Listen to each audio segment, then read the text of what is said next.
செய்திகள் இருக்கு. அந்த மாதிரி விதிவிலக்குகளில் சூனியமும் ஒன்று. சூனியக்காரனுக்கு நம்ம அல்லாஹ்வுடைய அந்தஸ்தை கொடுக்கிறோமா, அல்லாஹ்வுடைய பவரை கொடுக்கிறோமான்னு கேட்டா நாம கொடுக்கல. குர்ஆன் சொன்னா கொடுக்கல. குர்ஆன் சொன்னா என்ன சொல்லுதோ, சூனியக்காரன் சூனியத்தை செய்வான், ஆனால் பாதிப்பு வருதுன்னா அல்லாஹ் நான்னா தான் பாதிப்பு வரும். அப்ப நாட்டத்தை நம்ம யாருடைய கையில கொடுக்கிறோம்? அல்லாஹ்வுடைய கையில தான் கொடுக்கிறோம்.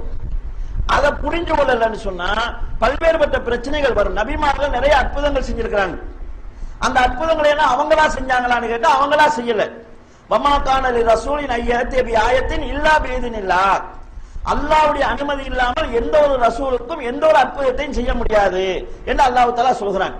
உதாரணமாக ஈசா அலைஹிஸ்ஸலாம் அவர்கள் இறந்தவர்களை உயிர்ப்பித்தார்கள். இறந்தவர்களை உயிர்ப்பிக்கிற யாரோட வேலை? இது அல்லாஹ்வுடைய வேலை. அல்லாஹ் தான் இறந்தவர்களை உயிர்ப்பிப்பான். குஷ்டரோகிகளை குணப்படுத்தினாங்க, பிறவி குருடர்களை குணப்படுத்தினாங்க, ஒரு பறவையை மண்ணால செஞ்சுட்டு ஊதுனாங்க, அது பறவை பறந்துருச்சு. இதெல்லாம் யார் செய்யற வேலை? இது தெளிவா அல்லாஹ் செய்யற வேலை. ஆனா இதை செஞ்சுதான் அல்லாஹ் சொல்கிற போது எப்படி சொல்கிறான்? பிஇذனி, என்னுடைய அனுமதி கொண்டு நீ செஞ்சாய். அல்லாஹ்வுடைய அனுமதி கொண்டு செஞ்சாங்கன்னு சொல்கிற போது இந்த சிறுக்கு வந்து சேருமா? அல்லாஹ்வுடைய பவர் அங்க கொடுக்கப்பட்டதா வருமா? அப்படி வராது. இதை நம்ம இப்ப சொல்லும் போது சில பேர் இப்ப கஞ்சா அடிச்சுட்டு பேசுற மாதிரி பேசுறாங்க டிவியில எல்லாம். அல்லாஹ் நாடுனா செத்து போவான்னு சொல்லுவீங்களா?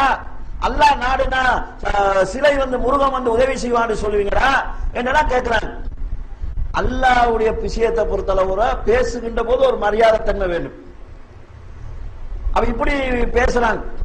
நாங்க சூனியக்காரன் சூனியம் செய்வோம், அல்லாஹ் நான்னா பழிக்கணும் நாங்க சொந்தமாக சொல்றோம். அல்லாஹ் அந்த பிஇذனில்லாஹ் சொன்னதுனால நாங்க சொல்கிறோம். அல்லாஹ்வுடைய மரண விஷயத்துல அல்லாஹ் அப்படி சொல்றானா? லா யமூத்து, அல்லாஹ் தஆலா மரணம் கிடையாது, ஹை, நிரந்தர நித்திய ஜீவன். அவன் நித்திய ஜீவனாக இருக்கக்கூடியவன் அல்லாஹ் சொல்கிற போது அல்லாஹ் நாடினால் மரணிப்பான் நீங்க சொல்லுவீங்களா? அல்லாஹ் நாடினா சாப்பிடுவான்னு சொல்லுவீங்களா? அல்லாஹ் நாடினா தூங்குவான்னு சொல்லுவீங்களா? அப்ப எப்படி அல்லாஹ் நாடினா சூனியம் பலிக்குன்னு சொல்லுவீங்கன்னு கேட்கிறாங்க. கண்ணியத்துக்குரிய சகோதரர்களே, ஏதோ அல்லாஹ் சொல்லியிருக்கானா அதை தான் நம்ம சொல்ல முடியும். எனவே அந்த வாதம் என்கிறது தவறான ஒன்று. இன்னொரு உதாரணத்தை நம்ம சொல்லலாம்.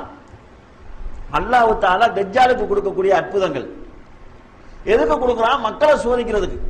தெளிவா அல்லாஹ் குர்ஆன்ல சொல்கிறான், வானம் என்றது அல்லாஹ்வுக்கு கட்டுப்பட்டது, பூமி என்றது அல்லாஹ்வுக்கு கட்டுப்பட்டது.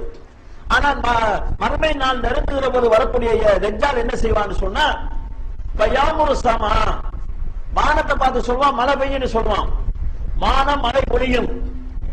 பூமியை பார்த்து சொல்வான் உனக்கு பொக்கிஷங்களை வெளியேற்றுன்னு சொல்லுவான், பூமியினுடைய பொக்கிஷங்கள் வெளியாகும். அப்ப இது அல்லாஹ்வுடைய பவர் அல்லாஹ் தஜ்ஜால் கையில கொடுத்துட்டானா? அஹ்லு சுன்னா வல் ஜமாஅத்தை சேர்ந்த அறிஞர்கள் இந்த ஹதீஸை எப்படி விளங்குறாங்க? தஜ்ஜால் வந்து வானத்தை பார்த்து மழை பெய்யுன்னு சொல்லுவான், மழை பெய்யும். தஜ்ஜால் சொன்னான் என்பதற்காக அல்ல, வானத்துக்கு அல்லாஹ் ஒரு செய்தி சொல்லி இருக்கிறான், தஜ்ஜால் ஒருத்தன் வருவான், அவன் உன்னை பார்த்து மழை பெய்யுன்னு சொல்லுவான், நீ அப்ப பெய்யணும்னு சொல்லி. அல்லாஹ் சொன்னதுனாலதான் வானம் பெய்யறதை தவிர தஜ்ஜாலுக்கு கட்டுப்பட்டு அந்த வானம் பொழியறது கிடையாது.